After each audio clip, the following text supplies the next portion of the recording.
Hey, it's RebelQueen here, and I know it's been a few weeks, and I'm sorry about that, but oh God, I've had a bit of a doozy of a few weeks, and that's why this is not a game review, it's not a movie review, um, this is a classic anime review. I needed to do something, a little, just a little slice of Nirvana to kind of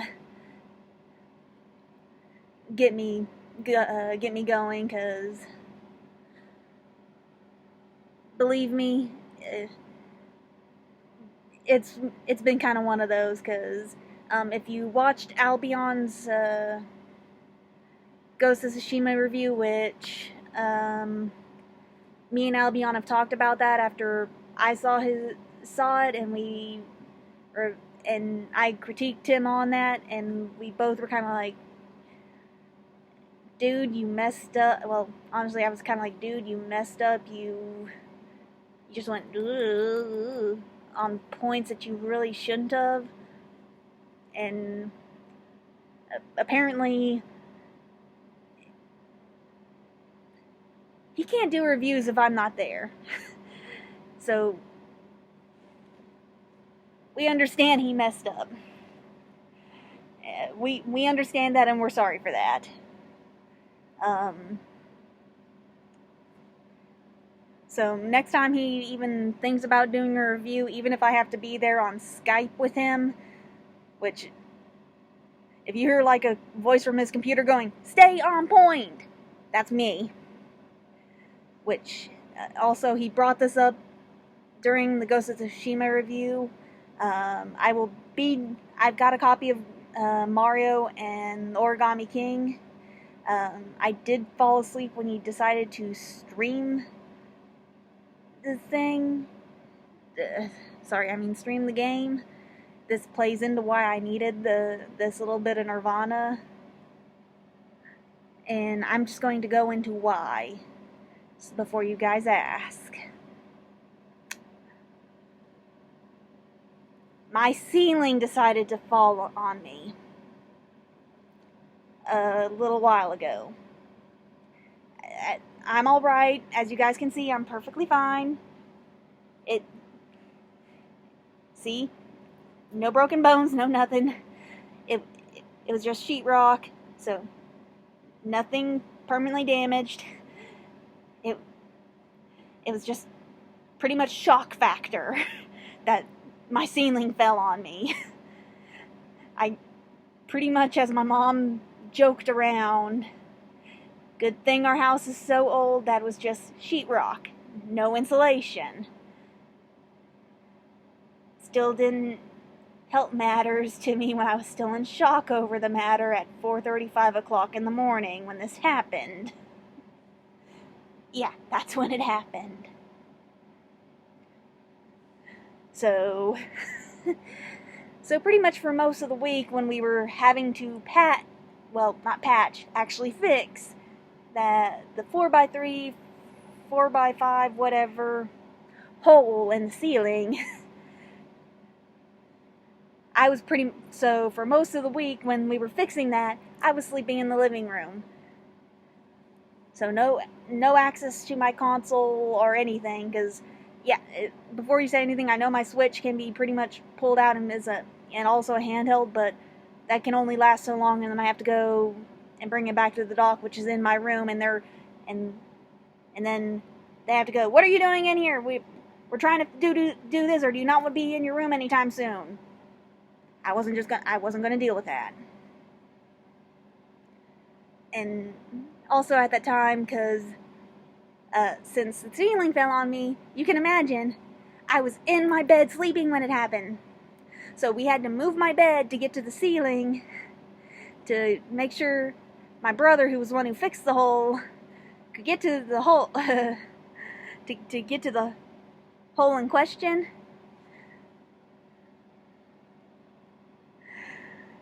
So we're having to pull my bed over just enough to where he could get to the hole, and the bookshelf that is at the end of my bed decided to crap out.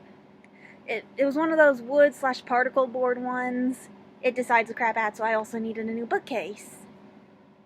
Then during all of the stuff of fixing the hole, my brother plants his big old foot on my bed for whatever reason, and apparently there was a crack or something. I don't know. I was just trying to stay out of their way, and there was a chance I might have needed a new bed unless my mother could fix my bed frame. I was going to need a new mattress anyway, because, as you know, mattresses don't live forever. But luckily, my mother was able to fix the bed, but new mattress, so I've been back in my room for a few days now. New bookcase, new mattress, and as you can see, the sheet behind me also needed to be replaced. But as you can tell, I had a fun week. So I needed to do something a little, what better way than to watch a classic anime? And one that I quite enjoyed. And since a lot of YouTubers are having to pretty much critique a lot of the classics right now because of all this stuff, why not, I hate to say join the bandwagon, but kind of have to do that right now. So here I go. And I will but before that, I will probably do a binge on Mario and the Origami King, because I do have my own copy of the game, which Albion did get me for my birthday, since my birthday was here not too long ago. Actually, it was just a few days before the game itself released release, so he pre-ordered a copy for me. So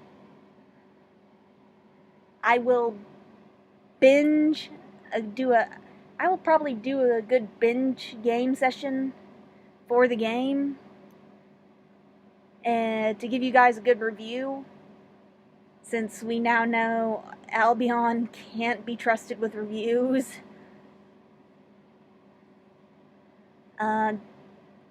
Just probably don't expect that anytime soon, because as you know, Pokemon Go player, and we have Go Fest coming up this weekend, and I do have plans to participate. Sorry, phone. So yeah. So unless we get a last minute lockdown in our, sorry, I know I'm repeating. So unless we get like a last minute lockdown in our area, I will be braving the heat and going out for the Go Fest.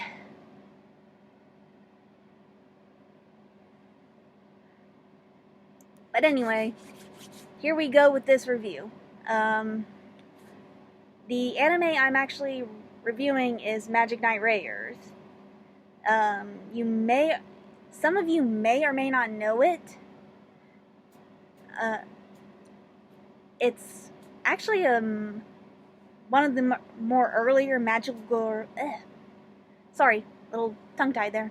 It's actually one of the more earlier Magical Girl series, except that, unlike other Magical Girl series, it isn't, well, trying to think what would be the good word here.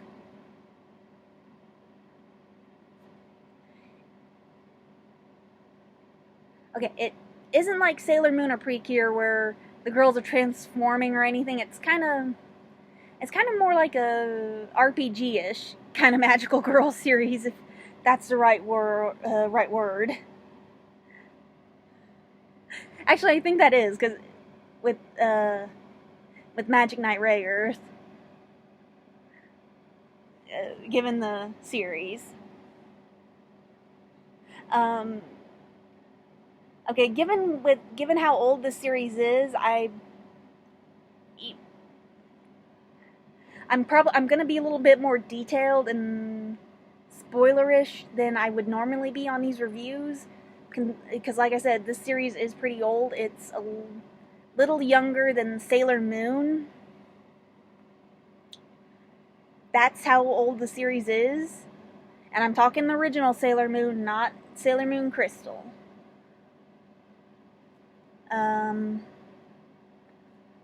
So it's like, so you'd have to be like a pretty young anime fan not to have heard of it. Especially considering Magic Knight Rayearth, when it came out under the Clamp title, when it came to the mangaverse. And so that would include like other such titles as X-Holic, Tsubasa Chronicles, Cardcaptor Sakura, Chobits.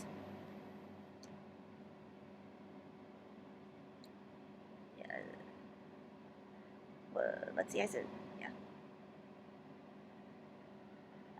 Angelic Lair. Am I forgetting anything? Well, those are like some of the major ones I can think of off the top of my head. Yeah, those are. Oh, and Tsubasa Chronicles is actually dubbed by Funimation. So is X-Holic, if I remember right. So,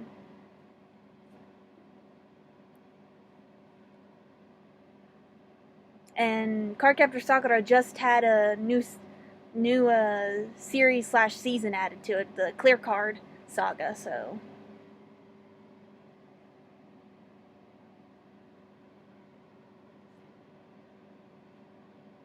And actually, I'd be pretty surprised if none of you knew Cardcaptor Sakura, because even with how old Cardcaptor Sakura is, that series is still pretty relevant in a lot of circles. But anyway, the series pretty much starts out with 3 different schools going to Tokyo Tower for a field trip. Our 3 protagonists pretty much meet up at the tower, and they all hear this voice crying out, "Magic Knights, please save us." And then there's this blinding flash of light, and all of a sudden our 3 protagonists are pulled into the magic world of Saphiro. Or at least, they don't know the name of the world at this time. And they land on this magic flying fish, which takes them to meet the greatest magic user in the land, whose name is Clef. And he's explaining the whole situation to him, that Princess Emerald, the pillar of Saphiro, has been captured by who was the former high priest Zagato, and that she had summoned the people who are going to become the Magic Knights to save the world. And the girls all introduce themselves. We have Hikari Shido, Umi Ryuzaki, and Fu. Oh crap. I just rewatched a series and I cannot remember Fu's last name. Okay, that's sad. Well, anyway, Clef comes and he tells them all what's going on, and he bestows magic onto them. And he's like, I was trying to give you all each individual gifts, but it seems like the magic had other plans. And that's when one of the people Zagato hired to try and keep everything going in the way he wanted it to go shows up.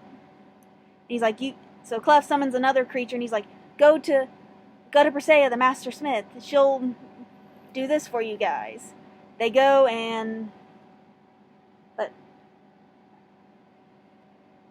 So they go, Presea... They go meet Presea, and she's like, okay, you guys need to go get me this, and that's when they also meet Makona, who, if you do know some of the other series, you'll remember Makona from Exholic and Tsubasa Chronicles, which,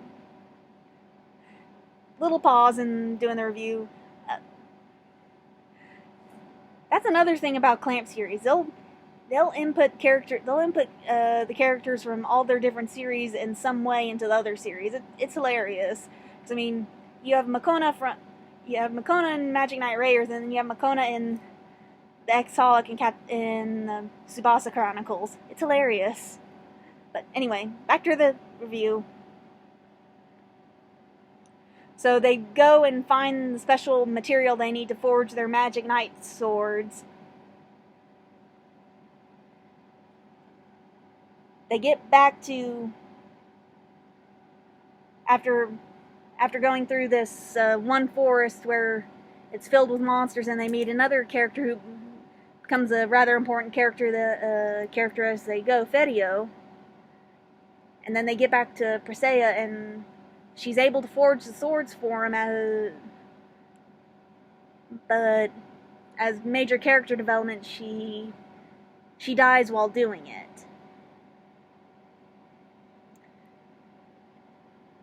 Makona continues journeying with the knights, and they learn that in order to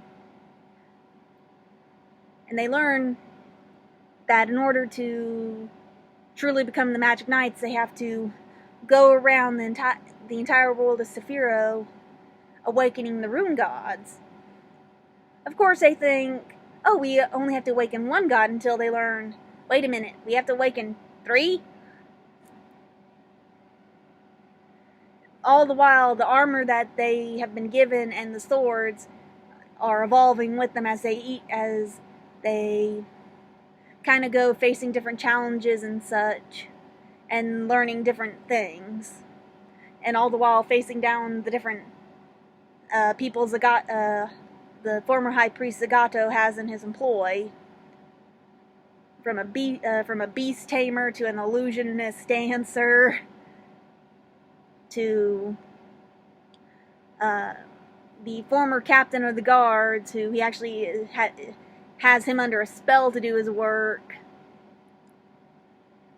And the Magic Knights are just kind of learning different things while they're going along, until they finally get to the final fight. They take down Zagato, but they learn that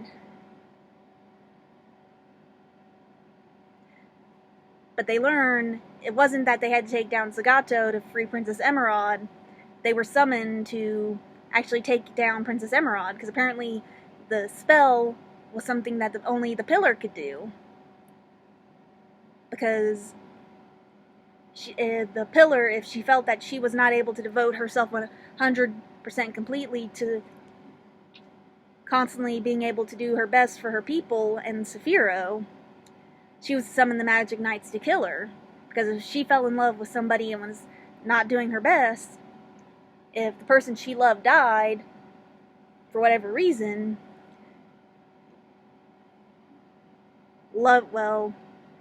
she would fall into despair, and in Saphiro, your will means everything. So the Magic Knights then had to take on Princess Emerald and kill her. They did so regretfully, because they didn't know that was why they had been summoned. And thus ends Season 1. Season 2, the Knights still are kind of in this whole... They're still kind of upset about what they had to do and such, and they wish that they could go back to Saphiro and see how everything is doing. So they meet back up at the tower, and they're talking with each other, when all of a sudden they're pulled back to Saphiro, which there's this big new castle, and everything is crumbling. They get to the castle, they meet Furio, who is kind of dressed more regally than he was previously, and they learn that he was actually the younger brother of Emerald, who had his memories erased at his bequest so that he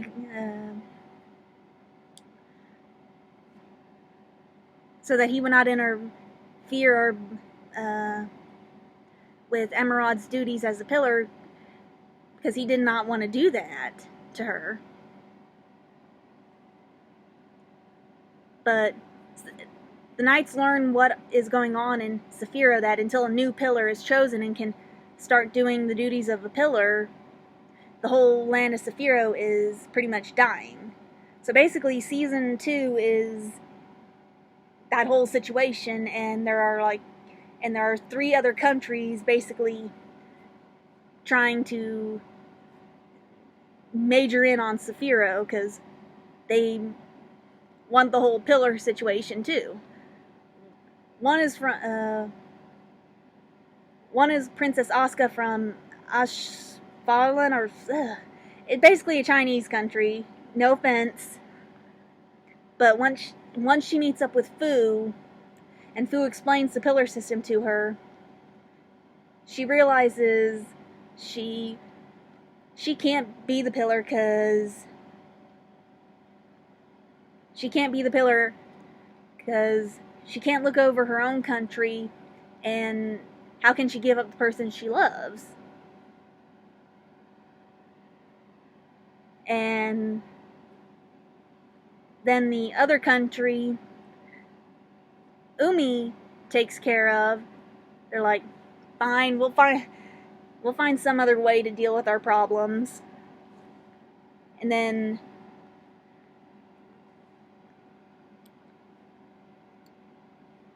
the third country, basically Hikari is the one who deals with them, saying, as long as we can, no matter who becomes the pillar, because it comes down to Hikari and Eagle, who is for who's going to become the next pillar.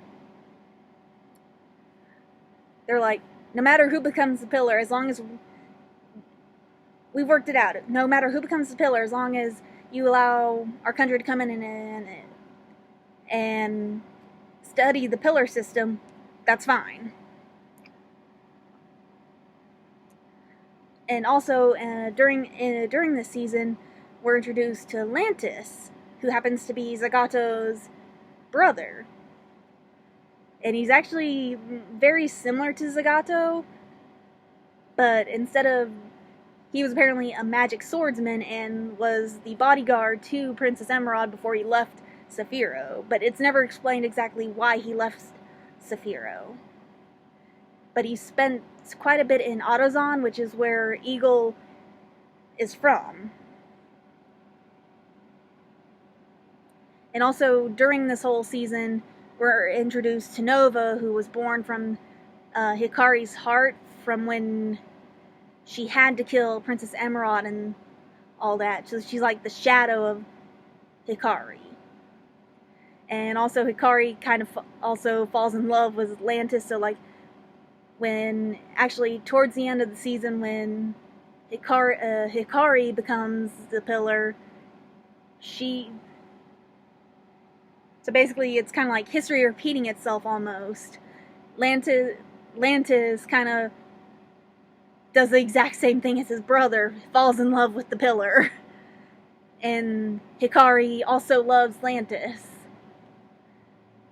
But even when Hikari becomes the pillar, when she does, she pretty much destroys the whole pillar system. She makes it so that she destroys the pillar system and makes it so that everybody on Saphira can pretty much control their destiny, and control how Saphira is shaped, so that there's no need for a pillar anymore. and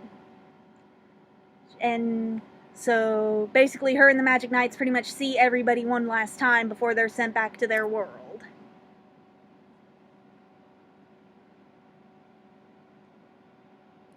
And like time skips a year later, and they're back at the Tokyo Tower, and they see like the shining star. They're like, they did it. They did create a beautiful world, but it's still kind of sad that they don't get to see like everybody again. Especially considering like how the manga version of the story ended. Because in the manga, they're able to travel freely between the two worlds.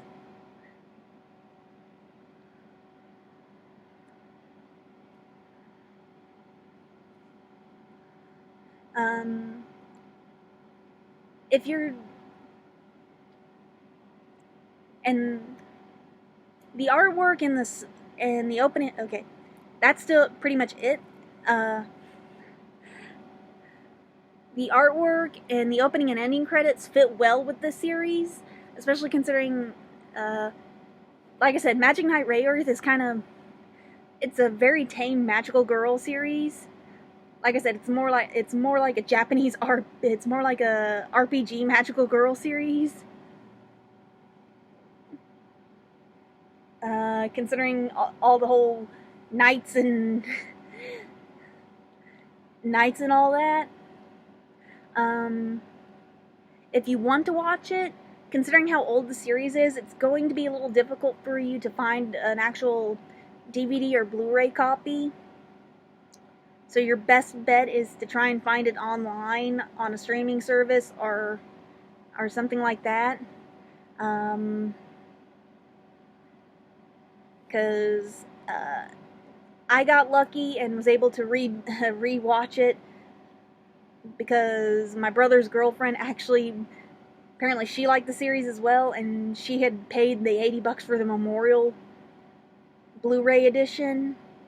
And when I was talking with Albion, last time I talked with Albion, he looked it up on Amazon, and that same copy was going for like $120 on Amazon. So unless you want to shell out that much for a series you're not sure you're gonna like, I would not do that. But I enjoyed it. I loved the series, but then again, I like a lot of the Clamp stuff. Well, I mean, Clamp's no longer around, but aside from like some of the longer running series from them that are now, well, owned by different companies and stuff.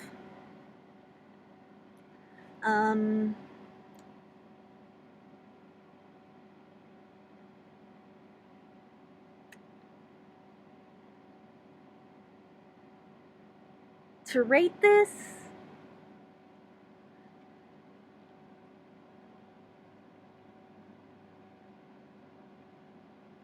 okay, I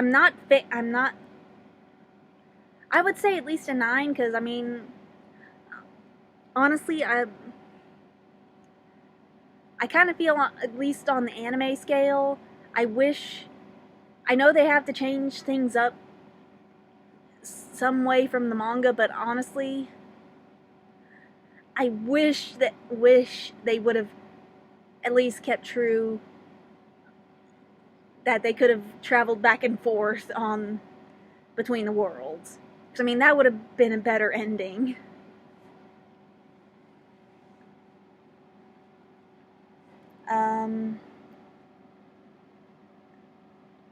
That's honestly about all I can think of for this series, and like I said, I'll try to see if I can't binge Mario and Origami King so I can do you guys a decent review. If not, it might be Albion, but I will hopefully either be there with him digitally, or I will at least have set him through going, you do this, this, and this first. You stick to these points. Oh, and he'll still be doing the Yakuza video too, because that's not going to be a true review. That's pretty much going to be his thoughts and feelings on the series as a whole. So, this is RebelQueen signing out. Bye!